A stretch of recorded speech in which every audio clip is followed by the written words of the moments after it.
Hello student. So last class we discussed about internuclear distances of solid, liquid and gases. Right? তো কঠিন পদাৰ্থৰ ক্ষেত্ৰত আমাৰ এই ইন্টাৰনিউক্লিয়াৰ দূৰত্ব কেনেকুৱা হয়, তাৰপিছত তোমাৰ গেছীয় পদাৰ্থৰ ক্ষেত্ৰত ইন্টাৰনিউক্লিয়াৰ দূৰত্ব কেনেকুৱা হয়, তাৰপিছত জুলীয় পদাৰ্থৰ ক্ষেত্ৰত ইন্টাৰনিউক্লিয়াৰ দূৰত্ব কিমান হয়। তো এইবিলাক বস্তু আমি লাষ্ট ক্লাছ আমি কি কৰিছোঁ, ডিছকাছ কৰিছোঁ। তো আজি ইন্টাৰনিউক্লিয়াৰ ডিষ্টেঞ্চ যেনেকৈ এটা লাষ্ট ক্লাছত টপিক আছিল যে ইন্টাৰনিউক্লিয়াৰ ডিষ্টেঞ্চ কেনেকৈ ভেৰি হৈ থাকে, কেনেকৈ পৰিৱৰ্তন হৈ থাকে, কঠিনত বেলেগ হয়, জুলীয়া পদাৰ্থত বেলেগ হয়, গেছীয় পদাৰ্থত বেলেগ হয়। তো আমাৰ পদাৰ্থৰ অৱস্থা পৰিৱৰ্তন হোৱাৰ লগে লগে ইন্টাৰনিউক্লিয়াৰ ডিষ্টেঞ্চ কি হৈ যায় আছিল, পৰিৱৰ্তন হৈ যায় আছিল, হয়নে নাই? তো তেনেকৈ আজি আমি আৰু এটা টপিক ল'ম যিটো কঠিন পদাৰ্থত বেলেগ হয়, যি বস্তুটো গেছীয় পদাৰ্থত বেলেগ হয়, যি বস্তুটো জুলীয়া পদাৰ্থত বেলেগ হয়। তো আজি মই আৰু এটা টপিক মই কনচিডাৰ কৰিম, সেই টপিকটো যদি মই কম্পেয়াৰ কৰোঁ সলিডত, লিকুইডত আৰু গেছত, সেই টপিকটো লাহে লাহে কি হৈ যায়, চেঞ্জ হৈ যায়। ঠিক আছে? তো today I will discuss about that topic which is known to be thermal energy, which is known to be thermal energy. মন দিবা, which is known to be thermal energy. This is the very important topic. Thermal এনাৰ্জিটো কি, এই বস্তুটো মই ডিটেইলছত তোমালোকক এতিয়া মই বুজাই যাম। ঠিক আছে? তো তোমালোকে ভালকে কনচেনট্ৰেট দিবা। এতিয়া থাৰ্মেল এনাৰ্জি মানে হ'ল তাপীয় শক্তি। ইয়াক অসমীয়াত আমি কি বুলি কওঁ? অসমীয়াত আমি ইয়াক তাপীয় শক্তি বুলি কওঁ। তো মন দিবা, এই টপিকটো আজি আমি কাভাৰ কৰিম। কেনেকৈ কাভাৰ কৰিম? যে সলিডত থাৰ্মেল এনাৰ্জি কেনেকুৱা হয়, তাৰমানে কঠিন পদাৰ্থৰ এটা তাপীয় শক্তি কেনেকুৱা হয়। নেক্সট লিকুইডত থাৰ্মেল এনাৰ্জি কেনেকুৱা হয়, তাৰমানে জুলীয় পদাৰ্থত তাপীয় শক্তি কেনেকুৱা হয়। নেক্সট গেছত থাৰ্মেল এনাৰ্জি কেনেকুৱা হয়, বা গেছীয় পদাৰ্থত আমাৰ তাপীয় শক্তি কেনেকুৱা হয়। এই গোটেই কেইটা পদাৰ্থত, এই গোটেই কেইটা মেটাৰত আমি কি কৰিম, থাৰ্মেল এনাৰ্জিবিলাক ডিছকাছ কৰিম। এতিয়া থাৰ্মেল এনাৰ্জিটো ডিছকাছ কৰাৰ আগতে প্ৰথমতে আমি কিছুমান বেছিক কথা জানিব লাগিব। এতিয়া বেছিক কথা কোনবিলাক? এতিয়া মন দিবা, আমি ৰাসায়নিক কণা, chemical particles means it may be Ayan, it may be molecule, it may be metal and it may be atom, হয়নে নাই? তো ৰাসায়নিক কণা বুজিলে আমি সাধাৰণতে কি কি বস্তু বুজিছিলোঁ? অণু, পৰমাণু, আয়ন আৰু ধাতু। এতিয়া চোৱা, কোনো এটা ৰাসায়নিক কণা যেতিয়া হয় তেতিয়া মন কৰিবা সেই ৰাসায়নিক কণাটোৰ তিনি ধৰণৰ গতি থাকে। মন কৰিবা, each and every particle has 3 types of movement with it. তাৰমানে যিমান ৰাসায়নিক কণা আছে সেই কণাবিলাকৰ লগত কেই ধৰণৰ শক্তি নিহিত হৈ থাকে? তিনি ধৰণৰ শক্তি নিহিত হৈ থাকে। তিনি ধৰণৰ শক্তি নিহিত হৈ থাকে মানে সিহঁতে তিনি ধৰণৰ গতি কৰিব পাৰে। মন দিবা, যিকোনো ৰাসায়নিক কণা এটাই কেই ধৰণে গতি কৰিব পাৰে? তিনি ধৰণে গতি কৰিব পাৰে। আৰু সেই তিনি ধৰণে গতি কৰাৰ ফলত তিনি ধৰণৰ এনাৰ্জি আমি পাওঁ। মন দিবা দে, মই কি কৈ আছো।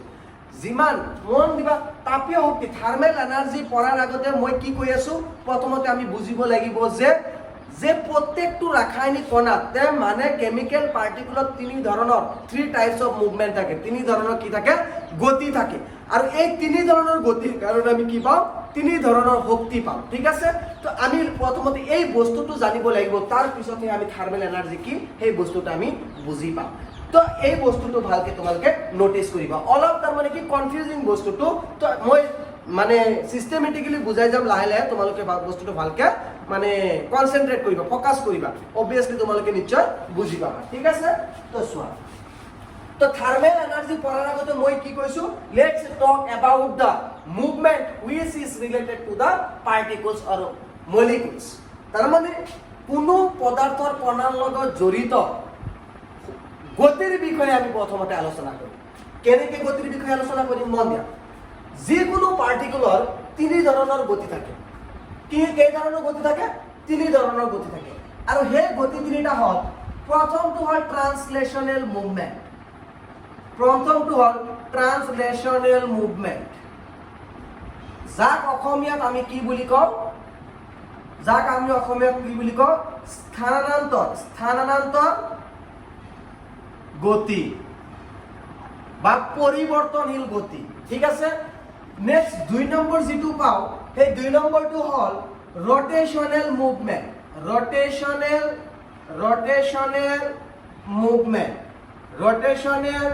মুভমেণ্ট ৰোটেশনাল মুভমেন্ট মানে ঘূৰ্ণন গতি, মন দিবা। ৰোটেশনাল মুভমেন্ট মানে ঘূৰ্ণন গতি। আৰু লাষ্টটো হ'ল তোমাৰ ভাইব্ৰেশনাল মুভমেন্ট, ভাইব্ৰেশনাল মুভমেন্ট। আৰু লাষ্টৰ মুভমেন্টটো আমি কি বুলি কৈছো, মানে কম্পন গতি বুলি কৈছো। কি গতি? কম্পন গতি। তো মন দিবা, থার্মেল এনার্জি তাপীয় শক্তি পঢ়াৰ আগতে প্ৰথমতে আমি এই তিনিটা গতিৰ বিষয়ে আমি কি কৰিব লাগিব, পঢ়িব লাগিব। মন দিবা।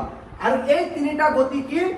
স্থানান্তৰণ গতি বা ট্ৰান্সলেশনাল মুভমেন্ট, আৰু এটা হল ৰোটেশনাল মুভমেন্ট বা ঘূৰ্ণন গতি, আৰু এটা হল ভাইব্রেশনাল মুভমেন্ট বা কম্পন গতি। এতিয়া আমি এটাকে চাম যে ট্রান্সলেশনাল মুভমেন্ট আমি কেতিয়া কম। মন দিবা, যে আমি ট্রান্সলেশনাল মুভমেন্ট আমি কেতিয়া কম সেই বস্তুটো প্ৰথমতে আমি কি কৰিম, নোটিস কৰিম। এতিয়া চোৱা ট্ৰান্সলেশনাল মুভমেন্ট মানে কি, মন দিবা। এতিয়া চোৱা, সাপোজ কোনো এটা বস্তু ইয়াতে আছে, suppose a particle present at this position, ইয়াতে আছে, আৰু this particle has a capacity to change their position. আৰু এই পাৰ্টিকুলে কি কৰিব পাৰে, যদি ইয়াৰে পৰা ইয়াত যায় তাৰ মানে হি নিজৰ অৱস্থান, নিজৰ পজিশনটো কি কৰিলে, চেঞ্জ কৰিলে। মন দিবা, each and every particle has a tendency to change their position. প্ৰত্যেকটো পাৰ্টিকুলৰে নিজৰ অৱস্থান চেঞ্জ কৰাৰ কাৰণে, পৰিৱৰ্তন কৰাৰ কাৰণে ক্ষমতা থাকে। ঠিক আছে? তো যেতিয়া এটা পাৰ্টিকুলে এঠাইৰ পৰা আন ঠাইলৈ যায় তেতিয়া তাক আমি কি বুলি কওঁ, স্থানান্তৰ গতি বুলি কওঁ। When a particle move from one position to another position, then that type of movement is known to be translational movement. যেতিয়া কোনো এটা কণা এঠাইৰ পৰা আন ঠাইলৈ গতি কৰে তেতিয়া তাক আমি কি বুলি কওঁ, স্থানান্তৰ গতি বুলি কওঁ। ক্লিয়াৰ হৈছে? আৰু এই গতিটোৰ কাৰণে যিটো এনাৰ্জি ক্ৰিয়েট হয়, ঠিক আছে, যিটো এনাৰ্জি সৃষ্টি হয় সেই এনাৰ্জিটোক আমি কি বুলি কওঁ, গতি শক্তি বুলি কওঁ। কি? ট্রান্সলেশনাল এনার্জি বুলি কওঁ। ট্রান্সলেশনাল এনার্জি বুলি কওঁ। Translational energy which is denoted by ET. মন দিয়া। তো এই স্থানান্তৰ গতিৰ কাৰণে যিটো শক্তিৰ সৃষ্টি হৈ আছে সেই শক্তিটোক আমি কি বুলি কওঁ, গতি শক্তি বুলি কওঁ। কি গতি?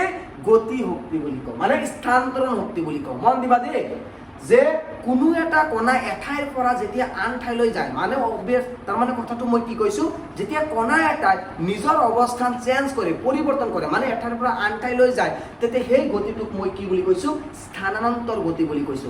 আৰু এই গতিৰ কাৰণে যিটো শক্তিৰ সৃষ্টি হয় সেই শক্তিটোক মই কি বুলি কম, স্থানান্তৰ শক্তি বুলি কম। যিটোক আমি কিহেৰে বুজাও, ইটি। ই মানে কি? এনাৰ্জি। ইংলিছত ই মানে কি? এনাৰ্জি। টি মানে কি? ট্রান্সলেশনাল মানে স্থানান্তর, ই মানে শক্তি, তার মানে translational energy which is denoted as ET. তো মন দিবা, তো ট্রান্সলেশনাল মুভমেন্ট মানে কি? When a particle moves from one position to another position, then that type of movement is known to be translational movement.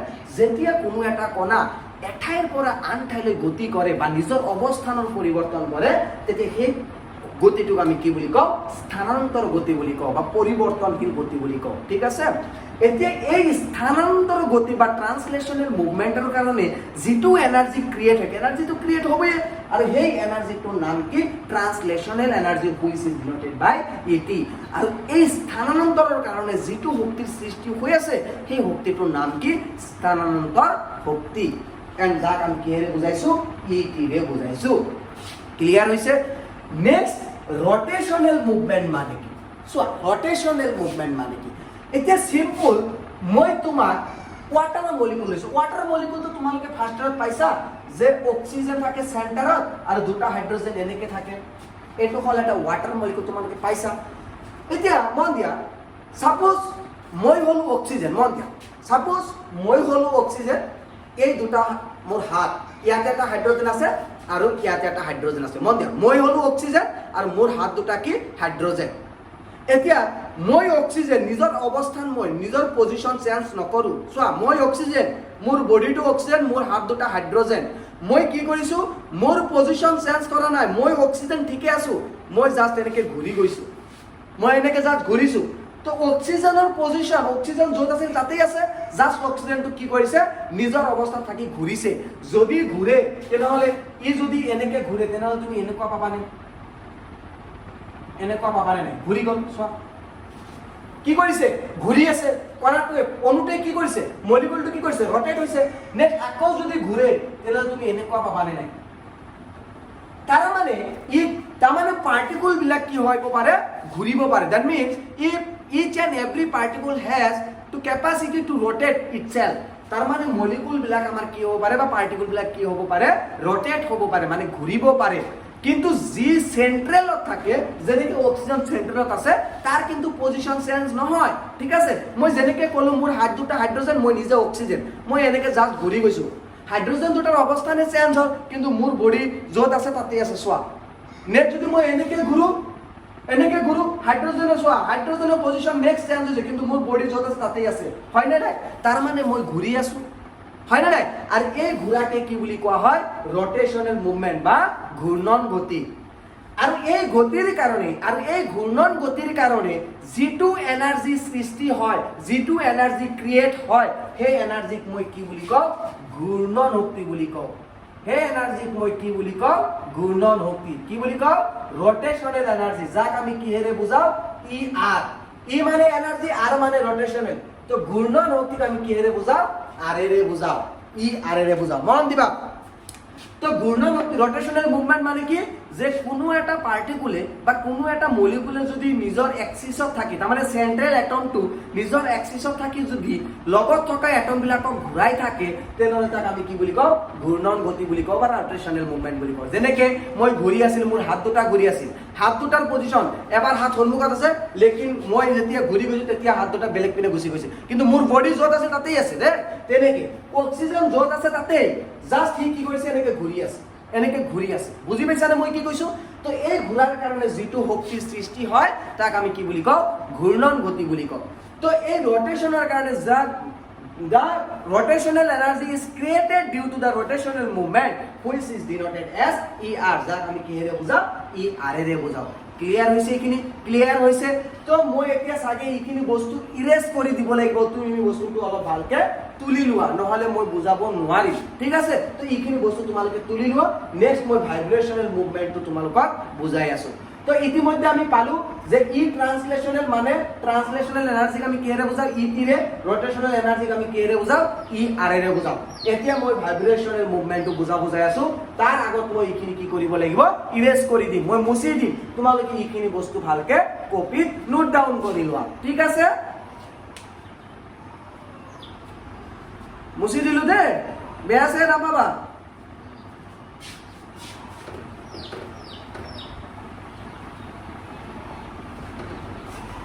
তো চোৱা লাষ্টতটো কি আছিল আমাৰ, ভাইব্ৰেশনেল মুভমেন্ট। ভাইব্ৰেশনেল মুভমেন্ট যাক আমি কি বুলি কৈছো, কম্পন গতি বুলি কৈছো। যাক আমি কি বুলি কৈছো, কম্পন গতি। এতিয়া কম্পন গতি আমি কি, সাপোজ এইটো ওয়াটাৰ মলিকুল আৰু এটা হাইড্ৰোজেন। মন দিয়া, মলিকুল বিলাকে কি কৰে, এতিয়া মন দিয়া, মই অক্সিজেন, মই চেণ্টাৰত আছো, মই অক্সিজেন, হাত দুটা কি, ইয়াতে এটা হাইড্ৰোজেন আছে, ইয়াতে এটা হাইড্ৰোজেন আছে। মন দিবা দে। এতিয়া কি কৰে, এই যে ওয়াটাৰ মলিকুল, মই এটা এক্সাম্পল লৈছো, সে ওয়াটাৰ মলিকুল, এটা এক্সাম্পল লৈছো, সব মলিকুলতে এনেকুৱা হ'ব পাৰে। মই এটা এক্সাম্পল লৈছো ওয়াটাৰ। এতিয়া মই নিজে অক্সিজেন আৰু মোৰ হাত দুটা হাইড্ৰোজেন। ঠিক আছে, এতিয়া মই কি কৰিছো, এতিয়া এই মলিকুল বিলাকৰ লগত, চেন্ট্ৰেল এটমৰ লগত যিবিলাক এটমে বন্ড ফৰ্ম কৰি থাকে, বান্ধনি গঠন কৰি থাকে, ইয়াতে চোৱা অক্সিজেন হ'ল আমাৰ চেন্ট্ৰেল এটম, চেন্ট্ৰেল এটমৰ লগত হাইড্ৰোজেনে কি কৰি আছে, বন্ড ফৰ্ম কৰি আছে। এতিয়া এই চেন্ট্ৰেল এটম মই, মন দিয়া, চেন্ট্ৰেল এটম মই, আৰু মোৰ হাত দুটাত কি আছে, হাইড্ৰোজেন। এতিয়া সিহঁতে এনেকে কি কৰিব পাৰে, এনেকে এনেকে কপিব পাৰে, মানে হাইড্ৰোজেন দুটা, অক্সিজেন ঠিকে আছে, অক্সিজেন নকমে, কিন্তু এই যে বন্ড দুটা হাইড্ৰোজেন যে আছে, এই বন্ডটো এনেকে কপি থাকিব, এনেকে এবাৰ আগত যাব, এবাৰ পিছুৱাই আহিব, এবাৰ আগত যাব, এবাৰ পিছুৱাই আহিব। এইটো কি বুলি কয়, কম্পন বুলি কয়। আৰু এই কম্পনকে কি বুলি কয়, কম্পন গতি। তাৰমানে মলিকুল বিলাকে কি কৰিব পাৰে, নিজৰ চেন্ট্ৰেল এটমৰ লগত যিবিলাক এটম থাকে, পৰমাণু থাকে, বান্ধনি গঠন কৰি যিবিলাক পৰমাণু থাকে বা এটম থাকে সেইবিলাকে কি কৰিব পাৰে, ভাইব্ৰেট কৰিব পাৰে, কম্পন কৰিব পাৰে, মানে এনেকে এনেকে আপ ডাউন কৰি থাকিব পাৰে, ঠিক আছে। আৰু এইটোকে আমি কি বুলি কওঁ, কম্পন গতি বুলি কওঁ। আৰু এই ভাইব্ৰেচনৰ কাৰণে আৰু এই কম্পনৰ কাৰণে যিটো এনাৰ্জি ক্ৰিয়েট হৈ আছে, যিটো এনাৰ্জি সৃষ্টি হৈ আছে, সেই এনাৰ্জিটোক আমি কি বুলি কওঁ, কম্পন শক্তি বুলি কওঁ। কি বুলি কওঁ, কম্পন শক্তি। ইংলিছত আমি কি বুলি কওঁ, ভাইব্ৰেচনেল এনাৰ্জি। ইংলিছত আমি কি বুলি কওঁ, ভাইব্ৰেচনেল এনাৰ্জি বুলি কওঁ। কি বুলি কওঁ, ভাইব্ৰেচনেল এনাৰ্জি। যাক আমি কিহেৰে বুজাও, ই ভি। ই মানে হল এনাৰ্জি, ভি মানে হল ভাইব্ৰেচনেল। তো এইখিনি বস্তু তোমালোকে নিশ্চয় বুজি পাইছা। তো কোনো এটা অণুৰ লগত বা কোনো এটা পাৰ্টিকুলাৰ লগত কেই ধৰণৰ এনাৰ্জি এছ'চিয়েট হৈ থাকে, নিহিত হৈ থাকে বা জড়িত হৈ থাকে, তিনি ধৰণৰ গতি জড়িত হৈ থাকে। মন দিবা, প্ৰথমতে আছিল ট্ৰান্সলেচনেল মুভমেণ্ট, ছেকেণ্ডটো আছিল ৰটেচনেল মুভমেণ্ট, থাৰ্ডটো আছিল ভাইব্ৰেচনেল মুভমেণ্ট। মন দিবা, প্ৰত্যেকটো কণাৰ লগত তিনি ধৰণৰ গতি নিহিত হৈ থাকে। এটা হ'ল স্থানান্তৰ গতি, এটা হ'ল ঘূৰ্ণন গতি আৰু এটা হ'ল কম্পন গতি। তেনেহ'লে তুমি মোক কোৱা, এটা অণুৰ লগত কেই ধৰণৰ শক্তি নিহিত হৈ থাকে? এটা মলিকুলৰ বা এটা পাৰ্টিকুলাৰ লগত what are the types of energy associated with a molecule? কিমান ধৰণৰ এনাৰ্জি, কিমান ধৰণৰ শক্তি এটা মলিকুলৰ লগত বা এটা পাৰ্টিকুলাৰ লগত নিহিত হৈ থাকে, সেইটো মই ক'ব নালাগে, নিশ্চয় বুজি পাইছা। Each and every particle has three types of movement. Due to this reason, they have three types of energy.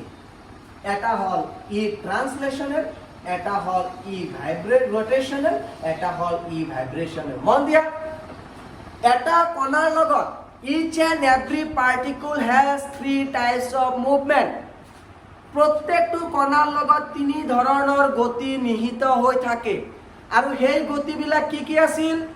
স্থানান্তৰ গতি, ঘূৰ্ণন গতি আৰু এটা হল কম্পন গতি। Each and every particle has three types of movement, and these are translational movement, rotational movement, and the last one is vibrational movement. And due to these three movement, there will be three types of energy. One is translational energy, another is rotational energy, last one is vibrational energy. আৰু এই তিনিটা গতিৰ কাৰণে তিনি ধৰণৰ শক্তি আমি পাওঁ। কি? স্থানান্তৰ শক্তি, ঘূৰ্ণন শক্তি আৰু এটা হল কম্পন শক্তি। এতিয়া চোৱা, এই তিনিটা শক্তি কাৰ লগত জড়িত হৈ থাকে, কাৰ লগত ৰিলেটেড হৈ থাকে, কাৰ লগত এছ'চিয়েট হৈ থাকে? মলিকুল বা পাৰ্টিকুলাৰ এটাৰ লগত। আৰু এই টোটেল এনাৰ্জিক মই কি বুলিলে বুজাম? ই ৰে বুজাম। মন দিয়া, এই ই টি, ই আৰ, ই ভাইব্ৰেচনেল, এইবিলাক কাৰ লগত জড়িত হৈ থাকে? These three types of energy associated with a particle. এটা কণাৰ লগত এই তিনি ধৰণৰ শক্তি জড়িত হৈ থাকে। তেনেহ'লে এই তিনি ধৰণৰ শক্তিক একেলগে মই কি বুলি কম? ই বুলি কম। আৰু এই ইটোকে কি বুলি কম মই? Thermal energy. এই ইটোকে কি বুলি কম মই? থাৰ্মেল এনাৰ্জি, মানে তাপীয় শক্তি। মন দিবা, মানে তাপীয় শক্তি। ক্লিয়াৰ হৈছে? তাৰ মানে কোনো এটা কণাৰ লগত তিনি ধৰণৰ গতি নিহিত হৈ থাকে। আৰু এই তিনি ধৰণৰ গতিৰ কাৰণে আমি তিনি ধৰণৰ শক্তি পাওঁ। গতিকে কণা এটাৰ লগত জড়িত মুঠ শক্তি কি? ট্ৰান্সলেচনেল, স্থানান্তৰণ শক্তি, ঘূৰ্ণন শক্তি আৰু কম্পন শক্তিৰ যোগফল, হয় না নাই? এটা কণাৰ লগত মুঠ জড়িত শক্তি হৈছে এই তিনিটাৰ যোগফল। আৰু এই তিনিটাৰ যোগফলক একেলগে মই কি বুলি কওঁ? তাপীয় শক্তি বুলি কওঁ, যাক আমি কিৰে বুজাইছো? ইৰে বুজাইছো। মন দিবা, the total energy associated with a molecule is this 3 ohm. Okay? এটা কণাৰ লগত, এটা পাৰ্টিকুলাৰ লগত এই তিনিটা এনাৰ্জি কি হৈ থাকে? এছ'চিয়েটেড হৈ থাকে। And summation of these three energy is known to be thermal energy. Okay? Is it clear? Okay, thermal energy definition to আমি already পাই গলো। যে what is thermal energy? The total energy associated with a molecule is known to be thermal energy. তাৰ মানে কোনো এটা কণাৰ লগত জড়িত মুঠ শক্তিকে কি বুলি কোৱা হয়? তাপীয় শক্তি বুলি কয়। মুঠ শক্তি মানে এই তিনিটাৰ যোগফল। মুঠ শক্তি মানে এই তিনিটাৰ যোগফল। গতি শক্তি, স্থানান্তৰ শক্তি, ঘূৰ্ণন শক্তি আৰু কম্পন শক্তিৰ যোগফল। ঠিক আছে? তো নিশ্চয় তোমালোকে থাৰ্মেল এনাৰ্জিটো এইখিনিলৈকে বুজি পাইছা, তাপীয় শক্তিটো কি কৈছা? বুজি পাইছা। ক্লিয়াৰ হৈছে? তো এতিয়া এই যে আমি তাপীয় শক্তি যে পালো, এই তাপীয় শক্তিৰ বিষয়ে মই এতিয়া কঠিন অৱস্থাত তাপীয় শক্তি কেনেকুৱা হয়, গেছীয় অৱস্থাত তাপীয় শক্তি কেনেকুৱা হয়, তাৰপিছত জুলীয়া অৱস্থাত তাপীয় শক্তি কেনেকুৱা হয়, এইবিলাক ডিছকাশ্যন মই নেক্সট ক্লাছত কৰিব লাগিব। কিয় অলৰেডি যিখিনি সময়ৰ ভিডিঅ' হৈ গৈছে সেইখিনি বহুত বেছি, মানে তোমালোকৰ কি হৈছে অলৰেডি বহুত বেছি হৈ গৈছে, টাইমটো বেছি মানে বকিব লাগে বহুত, বুজাব লাগে বহুত, সেইকাৰণে টাইম কোনপিনেদি গুচি যায় গমেই নাপাওঁ, হয়নে নাই? গতিকে মোটামুটি কিমান মিনিটৰ ভিডিঅ' হ'ল, মোটামুটি 20 মিনিটৰ ভিডিঅ' হৈ গৈছে। এতিয়া 20 মিনিটত মোটামুটি 100 MBৰ ওপৰত হ'ব চাগে, ঠিক আছে? তো গতিকে নেক্সট ক্লাছ আমি ডিছকাছ কৰিম যে এই থাৰ্মেল এনাৰ্জি চলিডত কেনেকুৱা হয়, থাৰ্মেল এনাৰ্জিটো তাপীয় শক্তিটো কঠিন পদাৰ্থত কেনেকুৱা হয়, থাৰ্মেল এনাৰ্জিটো লিকুইডত মানে জুলীয়া পদাৰ্থত কেনেকুৱা হয়, আৰু থাৰ্মেল এনাৰ্জিটো গেছীয় পদাৰ্থত কেনেকুৱা হয়, নেক্সট ক্লাছ এইবিলাক কি কৰিম আমি ডিছকাছ কৰিম। That means will discuss about thermal energy of the solid, liquid and gases in the next class. Okay? তো next class আমি সিহঁতৰ থাৰ্মেল এনাৰ্জি বিষয়ে ডিছকাছ কৰিম। ক্লিয়াৰ হৈছে? তো আজিলৈকে এইখিনিলৈকে আমি মানে ষ্টপ কৰিব লাগিব, কাৰণ ভিডিঅ'টো বহুত ডাঙৰ হৈ গৈছে। অ'কে? তো আশা কৰোঁ তোমালোকে সুন্দৰকৈ বুজি পাইছা আৰু ভালকৈ ৰুমত পঢ়ি থাকা। অ'কে? বাই।